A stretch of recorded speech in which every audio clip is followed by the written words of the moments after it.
22 ऑगस्टला आहे पिठोरी अमावस्या, श्रावणी अमावस्या.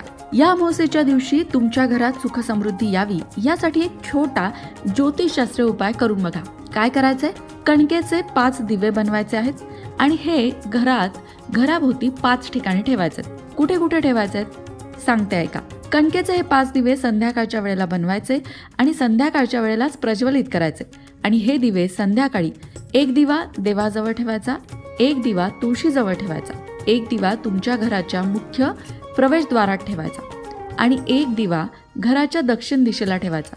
आणि उरलेला 5वा दिवा हा तुमच्या घराची जी ईशान्य दिशा असेल त्या ईशान्य दिशेला ठेवायचा. ईशान्य दिशा म्हणजेच काय तर उत्तर आणि पूर्व यांच्या मधली दिशा, तिला ईशान्य दिशा म्हटलं जातं. 5 दिवे कुठे कुठे ठेवायचे आलं लक्षात?